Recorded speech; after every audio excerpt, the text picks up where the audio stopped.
and I'm going to say something loud, and I'm going to say something proud. And you can like it or you can hate it, but it is the truth. Setting up a project management system is a day one action item. It is. It is non-negotiable.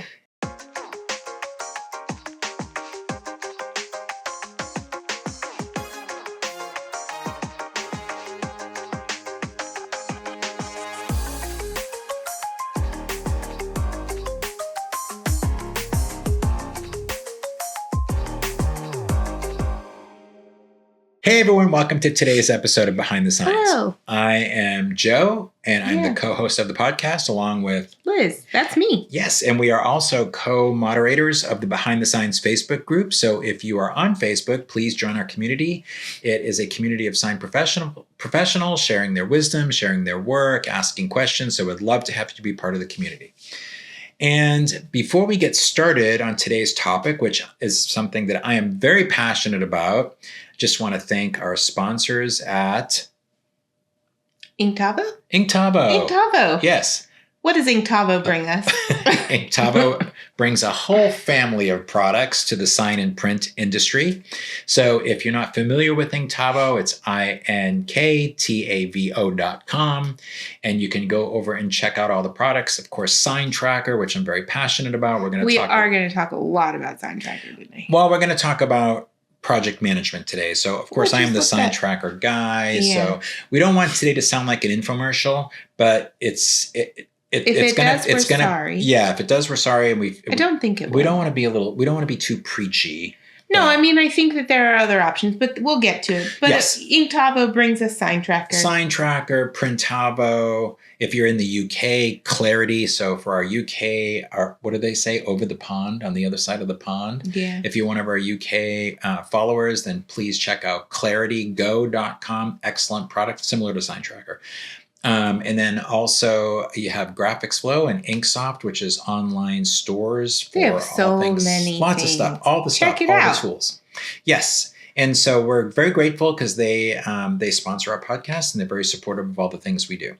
Also want to thank our at InkTavo, we have an editor that takes this whole mess and pieces it together. And some days it's rough. Yeah, and is really helpful in bringing this podcast to you. So Chris, big shout out to you, buddy. We appreciate all that you do for us. And also our friends at Sign Builder Illustrated. They are big fans of the pod, and we also do a monthly column in their magazine. If you haven't checked it out, you should. It's typically about in line with what we're talking about on the podcast. So we like to give you a little bit more information, podcast banter, podcast guest, and an article. So you can get the topic. The same topic and really get a lot of information out of it. Yeah, so check them out if you don't. It's a great magazine too. Yeah. They have a lot of good things in there. So, well, today we're going to talk about project management. And like I said, we don't want to sound too preachy or make it like an infomercial, but it's just, it comes up a lot in the community. Like people ask, hey, what systems are you using? Or how do you keep track of this? Or how do you quote accurately? Or how do you manage your files? And it seems like people kind of get stuck there. They don't really know where to turn to find a good system or even what to look for in a system. So I think besides maybe the medical industry, it's the most paper heavy industry. It doesn't have to be. Here, sign this work order in triplicates. I bet you there's some sign shops out there that still do it. Carbon copy. Yeah. Ooh. Is that even still a thing? It's got to be a thing. They've got to special order it by now. Yeah. Yeah. Deluxe forms. I'm going to start off with a corny quote. I know you are. It's Seth Godin, so I kind of like to read his stuff. I get his newsletter. And he said, a project is a promise.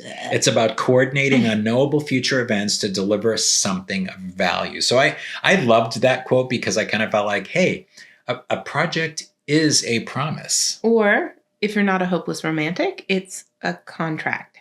To ensure that your customer experiences success in whatever Absolutely. it is whatever it is that they were trusting you to do, right? So whether it was like, hey, I'm opening up my first store and it's a sandwich shop or it's a pizza shop or whatever, and it's, I'm going to have you guys do this really cool sign and it needs to be up there before the grand opening. So their success is relying on the promise that you made to deliver the project on time. Absolutely. But it's also your success is dependent on delivering on a contract. Right. And that contract has defined what you're delivering and by when. So what we're going to answer today is, how do you deliver those things in a timely manner? Yeah. How do you make sure you're organizing all your necessary information? Yeah. Or communicated information that's getting thrown over to you, right? Mm-hmm. And how do you make sure that you're not setting yourself up for that mad dash at the end right before your deadline? And I'm going to say something loud, and I'm going to say something proud. You can like it or you can hate it, but it is the truth. Setting up a project management system is a day one action item. It is. It is non-negotiable. It doesn't matter if you're 1 employee, 20 employees, or more. Set up a system. Yep. So I think what comes up in the group a lot too is, it's not so much like what systems are people using. Usually when people ask that question, it's because there's already chaos happening. Yeah, it's too late. Well, it's not too late, but yeah, you're right. It is.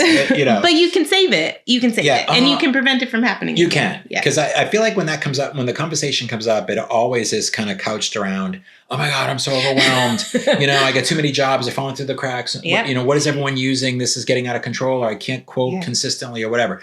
So, but then the other thing that comes up a lot, especially for people that are just starting out, this is asked a lot, like, I'm just getting started. What is the most important piece of equipment that I should buy first? And I feel like for me, the answer is always the same. Nope. The most important thing you can do first is put a system in place. Mm-hmm. Because I think about when I first started in the sign industry, I didn't know anything about signs. Zippo. Yeah. And I started working at a sign shop, and I've told you this story, but you know the story. And so I started working at a sign shop. They had an ad for sales, media sales, and I wanted to get into media advertising. I just sounded really cool. I knew nothing about the sign industry, and I went to work at this dumpy little sign shop, and met some really great folks though that I've known for years since then. But some sketchy ones, and some dodgy ones too, that I still know that are still awesome. They're awesomely dodgy. But when I went there, they had no system in place. But I had come from a background. I had a business before I started in the sign business. I had a janitorial contracting business. Started in college and just sort of stumbled into it, and it was all about forms, project forms, scheduling, and making sure the right people are at the right place, at the right time, and all this stuff. So when I got to the sign shop and realized they didn't have a system in place, we didn't even have computers back then on every desk. It was like shared computer stations. Wild. And they were PCs, and they had Microsoft Office. This is like in 2020, in the year 2000, we're going to have hovercrafts. Yeah. No, this was, oh my gosh, this was in 96, because I started my own sign shop at the beginning of 97. So, but I went to work for these guys and realized they had no systems in place. So I barely could figure out what a channel letter was or how to sell it. And then from there, once I did sell my first deal, like how to take it back to the shop and turn it in, there were no real forms or systems in place. So anyway, I started developing forms and blah, blah, blah. And I would stay at night and do that and turn my jobs in. And then after a few months of that nonsense, I just left and started my own business. So, but I learned right from the beginning that the most important thing that you could do in starting a sign company and getting started is to have some kind of system in place. So I always feel like there's these are the 4 excuses I hear a lot. All the time. Yeah. When it comes to, thinking about having a system in place first. Mm-hmm. Well, since we're on the topic of just getting started, that's always an excuse to, well, I'm just getting started. It's just me. So why do I need a system in place? Trust me when I say you need a system in place when job number 1 comes into the door. Yeah, I will say, like when we started Studio Zoe, that was one thing that my husband and partner in Studio Zoe brought to the table. Like he worked for Dell Computers for so long and developed a system in their brand department. So he brought that corporate level system of organization. And I know those are 2 different things. Corporate level system of organization to the table. And it seems ridiculous, right? It seems like overkill when you're writing SOPs and you're writing and you have folder structure for one job, but it's there. It's critical. Well, and then it's there from day one for everybody. Right. Yeah. And then, of course, we coupled that with me already having the knowledge of growing up with this dude as a dad. So we already had the project management stuff on lock too. Right. But, I mean, you were always involved in even the Excel stuff in the beginning days, but it's never too early though. Yeah, it's never too early. Yeah. That is for sure. And then the second one is like, oh, we're just, I hear this a lot. We're just too small. This, it's kind of similar to the first one, right? Like the first one's like, oh, hey, I just use email on a notepad or whatever, or I'm just. What's crazy about that is when you're too small, it's almost even more of a reason to have that system in place. Yeah, for sure. Because you have less time. You do. Don't waste it trying to like hunt stuff down or find that sticky note you wrote. Yeah, exactly. Yeah. And then, oh, we're too small. It's only a 2-person shop. So then I think that's when it really kind of almost becomes ultra critical. Yeah. Because now all of a sudden, if you have one employee and you need some place to start delegating, because ultimately you're going to transition from working, in the business and versus on the business. And go listen to that episode if you haven't listened to it. Yeah, exactly. But in order to transition out of that, you're going to have to, even with only one employee, it's super important. Like that's definitely not an excuse. Yeah. On top of that, that's the time when you want to start making sure that your employee knows exactly where to go to figure out what they have to do every day. What if you're in the field meeting with a customer, an employee, the employee's at the shop, and where did they go? Oh, well, make that banner. Well, whatever. You can't, it doesn't work like that. And they need to be able to know where to go to get the correct production file and all that. The third excuse, and I get it, this is a good one, I mean, all of these to the person with this excuse sounds reasonable, right? Like this one's a good one. Always. This one's hard. Yeah. Because we're too busy, right? So we're too busy to slow down enough to implement a system. Again, listen to Working on the Business the episode on working on the business versus working in the business. Well, and when you think about that excuse, right? If that's where you're at right now, it's legit, because when you first start implementing a system, it is going to slow you down. You're going to feel like you're going to feel like it's interfering with your work. Absolutely. But do understand that a reason you're so busy, it's not the only reason, but one of the reasons is if you don't have a system and you're too busy to put a system into place, you're wasting a lot of time doing unnecessary tasks, trying to track down where a project is, or losing things, or trying to redo something because there was a mistake because something wasn't communicated properly. Right. Like, again, it will slow you down, but it's even more of a reason to get that system locked in. Yep. And then last excuse. This one we were at a talk at ISA Expo last year, and someone was talking about implementing like an iPad system for their installers, and 3 people raised their hand in the class and said, how do you get your employees to use it? Because my employees won't use it.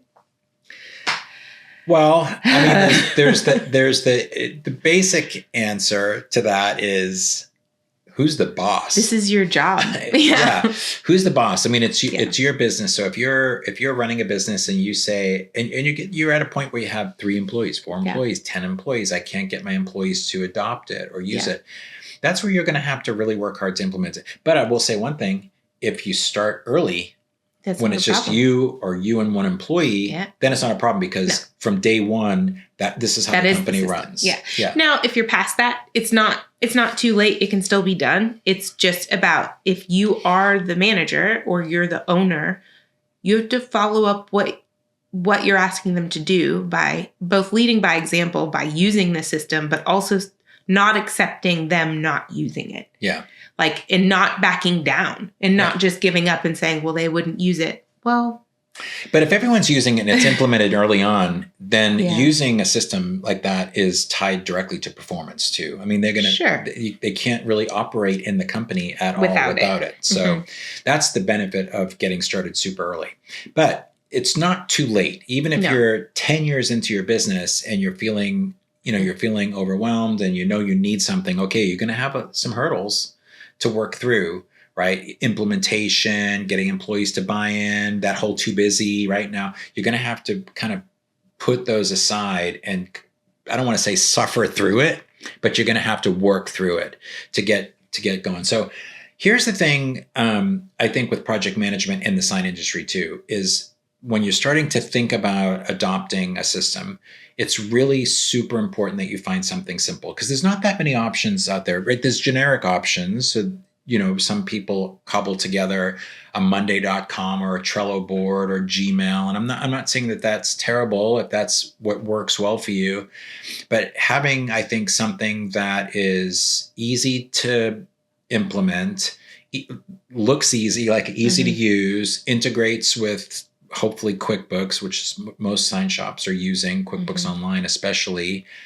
And it, and if you think about the sign industry, the typical sign shop, most owners are still, some sign shops grow bigger and that's great. And owners really spend their time managing all the systems and managing all the people. And if you get to that point, that's great. But a lot of times sign shops are owner operators. Yeah. And so they're having to get into a system, assign a few tasks, get the information they need, and then maybe go assist in an install or maybe go work on a sales call or whatever. So I'm going to stop us for 1 second. Yep. And just give the full warning right now. Okay. We are going to talk about Sign Tracker. We are? We're going to have to. Yeah. It's necessary. But we're not only going to talk about Sign Tracker. We're mainly going to talk about Sign Tracker. But what I think we're going to do first is say, why do you need a system? What does the system need to solve? Okay. And then what systems, Sign Tracker, that we know that solve those issues. So like you were saying, you kind of hit on it a little bit, right? Like you want it to integrate with QuickBooks. Yep. You want it to I'd say there's the four main problems that you want any system to solve, and hopefully as simple as possible, right? Yeah. So one is preventing lost jobs. So how does that happen? Well, a customer emails you. Preventing things from falling through the cracks. Right. I think it can be like, it can happen in a few ways. A customer can email you, it gets lost in your email because all you're doing is operating an email, or you delete it because you operate. This is no dig at anyone in particular, but you operate. I'm a zero inbox person. I accidentally delete way too much crap. So many emails are deleted. It's wild. So if you emailed me something really important and I never responded, he really wanted to. He just deleted it. Yeah, it's not you. It's him. But there are other people like you. You're not alone in that. That's true. And if you are like that, or if you're not a zero inboxer and your inbox is flooded with emails, it's the other side of that coin. I have like 50 smart folders though.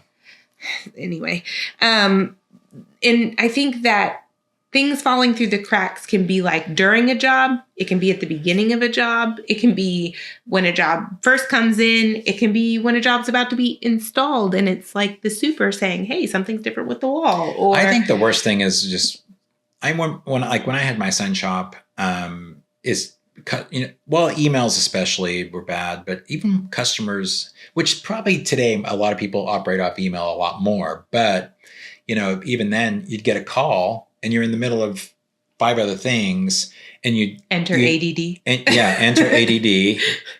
Instead of just having something super simple, you go, oh yeah, hold on, Bob. Yeah. Click, name it. Yeah. Save it. You can always come back and fill in the details later, but bam, all of a sudden that job is on 100%. In Sign Tracker, it's a job flow board, which looks like a Trello board, but it's there, right? It's in this column. You get the call. So then from there, like for us, and you can probably talk better about this than me, but everything that lands on a job board, especially if and you should be doing this even if there's only 2 of you, but have production meetings a couple days a week where you're looking at all the job cards on the job board. And look, if something's a dud and it doesn't happen, the job's not going to happen, you can always just archive it. But at least you hold an archive.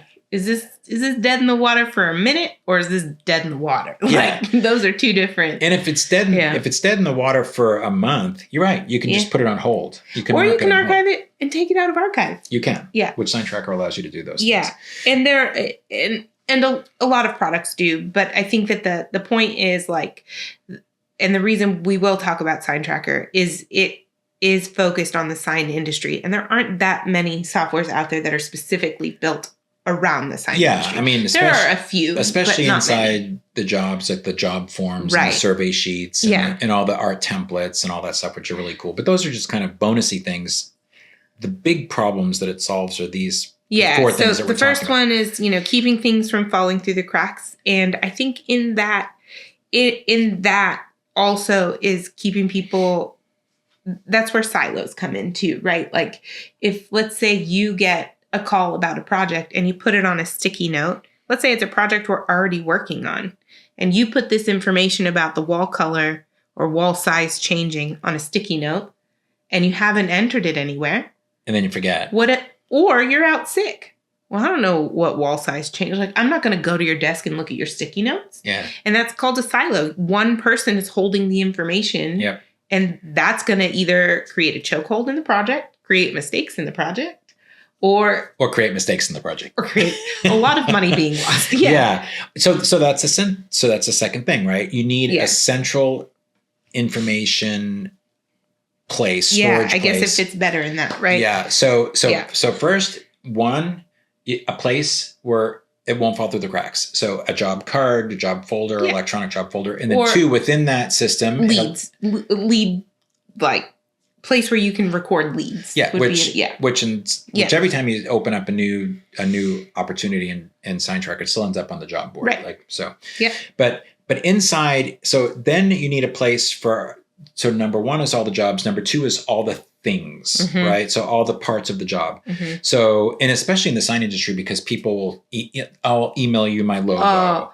Or you're going to do some permit research and you download a PDF from a city, or you copy and paste. Or nowadays you can have like virtual meetings with a lot of the permit, the reviewers, and then they give you a bunch of information. And where does that information go? Yeah. And so you need a place to record notes and tag people and assign tasks and all that stuff. So, and as much as people love email superintendents don't know how to use it, they will call you.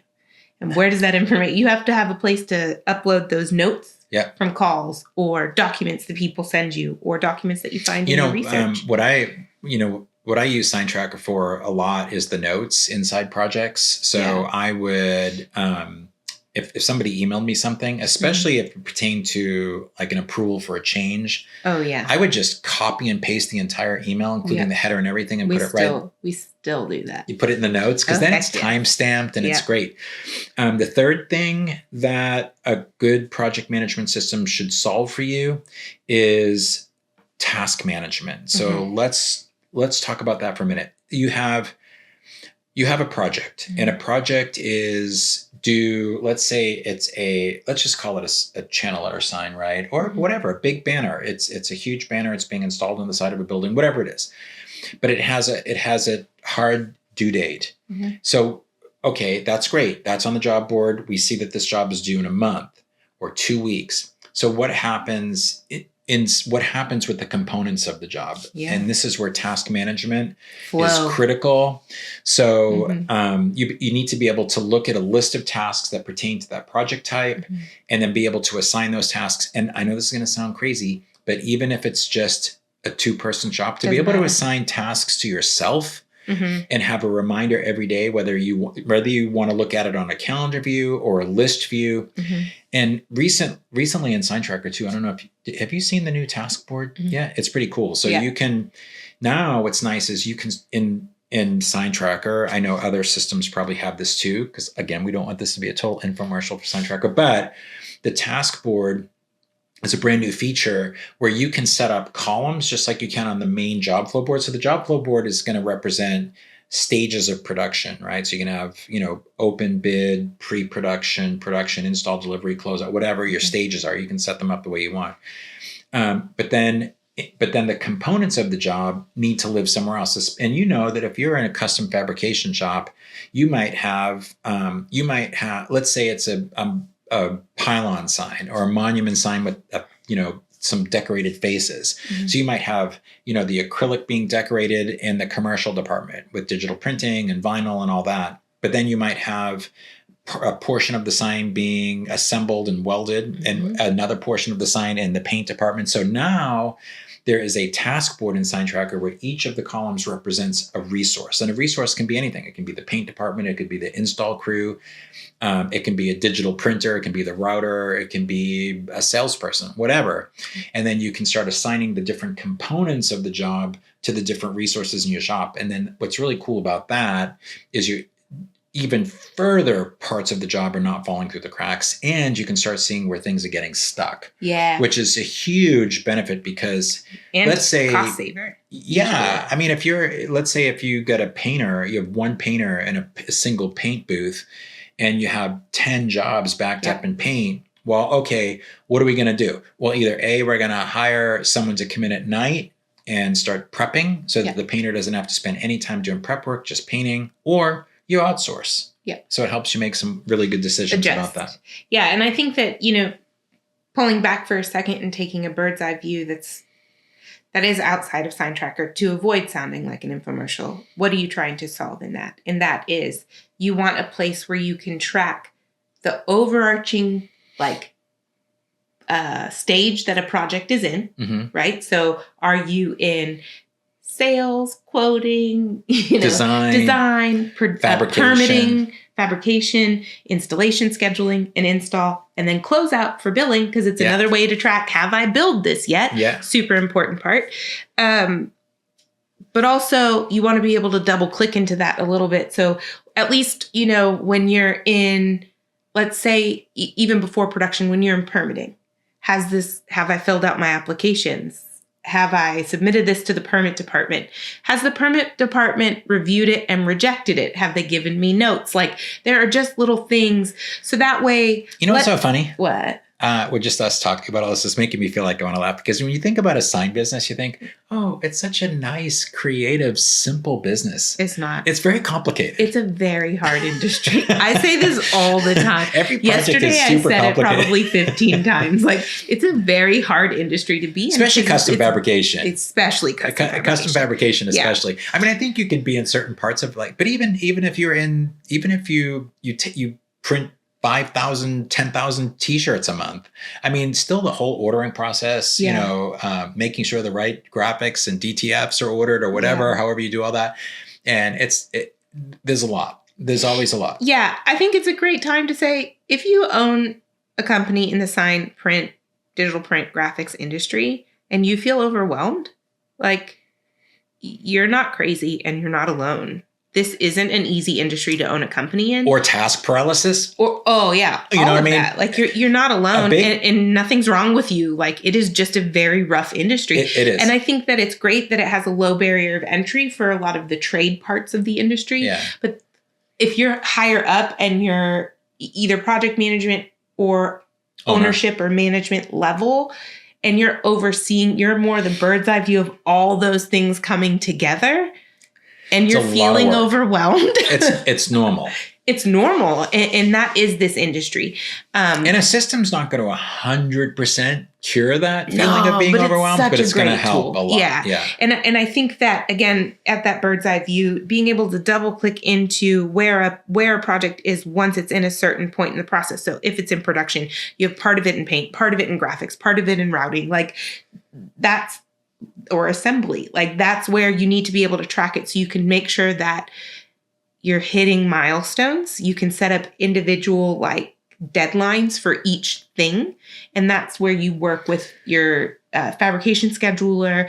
If you have one, if you don't, that's where you're kind of scheduling the projects out. So you're not overloading any one department without getting them help. And it's a great way of communicating to the entire team what needs to be done. When it needs to be done, you can write notes on tasks. They can write notes back to you. So it's all great. So I guess this brings us back to the Behind the Signs group where someone says, I'm just starting out. What's the first thing I should buy? Project management tools. Dude, go get a job at the post office. Yeah. There's that too. That sounds great. You know what's funny? I'm just kidding. It's a great industry. It is awesome. Side note, why does going postal have a term? But we don't have that term in the sign industry because burnout is real. Burnout can be real. Anyway. I mean, it's a great business. I mean, we actually, all joking aside, I know this is off topic a little bit, but I think we recently asked a question in the in the community, you know, what do you love most about your work? And I love reading all the comments, and just dozens of them about how much they love the creative side. And I mean, it's a cool industry. I've met some of the creative people I know for sure, but just some of the coolest, nicest, kindest folks that I know in my life are from the sign industry. It's a great industry, and it requires a lot of skills. And so anyway, we would never want to discourage anybody from a career in the sign industry. I mean, I'd like to helpfully discourage them a little bit, like set expectations. Well, it's not easy, but it is worthwhile, and it can be very rewarding. Yeah, and if you're an owner, I mean, there are definitely some folks, especially multi-generational shops, that have created wealth and have done it right. And, I mean, and created systems. And created systems, you know. And I mean, having a system does help. It does. Yeah. If you're going to have a sustainable, sane career in the sign industry, especially as an owner, I mean, obviously as a manager too, but I mean, I guess we're mostly talking to owners here. And managers, both. Yeah. I mean, if you're tasked with, hopefully, if a sign shop gets to the point where they have like managers that they have had something in place. So really, this is a talk to owners. Yeah. You know, commit to this, because it's going to ensure that your company's successful. It's going to ensure that you have somewhat of a sane life. It's going to give you some level of control over your business, and man, it's going to really help your employees, you know, feel successful. I'd like to ask our audience a question. Okay. What is it like to listen to a podcast with two hosts that have mad ADD? Because we just went off on a huge tangent. But that's a good tangent. And I do want to say, kind of bringing it back to double clicking into things, I think that for me, especially in my role in my business, this is my favorite part. And it's one that I know so many companies need help with. And this is where I will personally, and I don't benefit from this at all. No affiliate links here. This is where Sign Tracker really hits it home for me. Oh. And quoting, there is not another system out there for me that I've used that is as detailed and customizable in quoting, that develops your contracts in a click.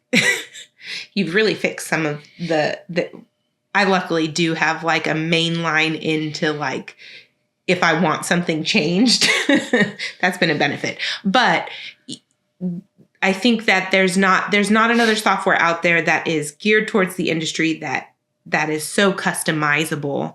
And customizable is good and bad. You have to set it up, but once you do, it does make quoting go really easy. So much easier. And when you're looking at a quoting system too, well, I would say a couple things to look for. And Sign Tracker does have this, obviously, but be able to control your margins on each component of the quote itself. So in Sign Tracker, the way it works is you set up these templates, and there's items, and then there's item categories. And that's what makes up the quoting template for whatever product you want to build it for. And then those product templates are added to line items that is in turn converted to a contract that is sent to a customer that a customer can sign off on. So basically your items are going to be materials. So you need a place in a system that you can enter all your costs of materials, but then also how you sell it to the customer. So for example, if you order a 4x8 sheet of acrylic and you sell it by the sheet, that's fine. In your quoting template, you can have a minimum of a quarter sheet or minimum of a half sheet, and then you can have a markup on top of that. So you can say, okay, for materials, we mark it up 100%. And we also have a place where, you should be able to have a place where you can add in a little bit of additional markup for waste. But then on labor, you're going to have a separate markup on labor. So which labor is a little bit more complicated because you need to figure out what your labor burden is. If you haven't done that, we would recommend that you sit down with your CPA and try to figure that out. So what your labor burden is, basically, I'm going to give you the short non-accountant answer. You probably know better than I do. You can correct me, which I'm sure you will. I will if I want to. All right. Basically, and by the way, there's two tools that you can access for free So if you're in the Behind the Signs Facebook group, go to the file section and there's a labor rate calculator. You'll see it. It's an Excel document, download it, and then you can fill it out with your accountant or your bookkeeper, whoever. Or if you're not on Facebook, that's fine. You can go to sign-tracker.com and you'll see a little link that says free stuff. Go there and you can click that and the labor calculator is available there as well. So that's it. That's probably the easier way to get it. But you're figuring out your labor burden is just all your overhead for your shop, but then also for like me, like say if I was the designer, Joe. So I pay Joe, $18 an hour plus his insurance plus whatever, and then at the end of it, it'll say, okay, it costs you $50 an hour for Joe just to show up in the morning and get his cup of coffee out of the kitchen and sit down at his desk and start working. It's $50 an hour. And then what do you want your markup to be on top of that? So that's basically, you do have to figure that out for your labor, is right. And then, yes, and then I'm not going to correct you on that. You still have your markup. That's a basic description. No, that is correct. The only thing I'll say is if you haven't already listened to it, go back an episode, I guess 2 actually. The last 2 episodes are about charging for design. So the one example you gave was Joe the designer. So technically your labor burden wouldn't be on Joe the designer for this because you would have already charged for that. Right, that's true. Oh, and the quote. Yeah, that's true. Yeah, that's true. Joe the fabricator. There you go. That's all right. So, then formula items are a thing too. So if you're thinking about accurate quoting, some sign shops use formula items. Some sign shops don't at all. I am a semi-fan of formula items. So it's much better to be able to look at your drawing or look at what it is that you're quoting and have some experience around what it takes to fabricate that and figure out like, here's my, and you can build the templates that have all your materials, all your labor. And so you can just put in the quantities, but the labor and material pricing and seeing the exact margin, on each of those components and then seeing the profit on the whole job. And that's all the best way to do it. But formula items can be good for things like, hey, I sell a single-sided, grommets, hemmed, 13-ounce white banner material, digitally printed, $60. That's an each. That's a formula item. It's a completed thing. Or that same banner divided by a square footage price might be $8 a square foot. Mm-hmm. That's a formula item. I think formula items can be helpful for simple things, and it allows other people in the shop to be able to do quick quotes for customers on things that are simple like that. And then it frees the estimator, or if you're the owner and you're probably, you're small, you're probably still having to do all the complex quoting yourself. It frees you up to be able to really focus and not rush and do the complex quoting more accurately. But absolutely. I will say formula items are good for one other thing. And that is, let's say you've been doing the system for a while and you notice that your assembly department is really overwhelmed. And so you decide you're going to outsource something. Yep. That's where a formula item would come in. So that's where you'd put in any item that you've brokered that you're receiving the full item completely assembled. Right. And then you can adjust the markup on that item too. So you're not just selling it at cost. You want to add a markup for your time and your liability to that item. Yep, exactly. Mm-hmm. So, all right. So just to go over this, the key features that you need for your project management app is 1, you need to make sure that it's an app that allows jobs to not fall the cracks, prevents jobs from falling through the cracks. 2, it's a centralized place to keep all the moving parts of the job, notes, attachments, forms, all the stuff. It needs to have a pretty integrated task system that you can break down the different steps of each job that can be assigned to people in the shop, and to be able to analyze which resources are getting jammed up, like your paint department we talked about. And lastly, the quoting needs to be integrated within that job too. And hopefully once the customer signs off on it, from there it goes into QuickBooks and you can do all your billing. Mm-hmm. So those are the basic things that a project management system really needs to do for you. So I know this is a little infomercially today, but I feel like it's so important for sign shops to realize to please don't let those 4 excuses stop you from prioritizing implementing a system and putting it in place. Absolutely. And look, at the end of the day, it doesn't have to be Sign Tracker. Do we highly recommend it? It's super affordable. I mean, are we biased? A little bit. Probably. I don't get anything from it except for your pure joy, which gives me everything I need. It's a very helpful software tool. I have used it in my business. There are other options out there. I think Sign Tracker is one of the more affordable ones. And from the ones that I've used, it's also user-friendly. Way more user-friendly. But again, find what's right for you. Yeah. It doesn't have to be Sign Tracker, but it does have to be something. The other thing I will say too is when you're looking at a system, and there's a lot out there, right? And if you're a big shop, and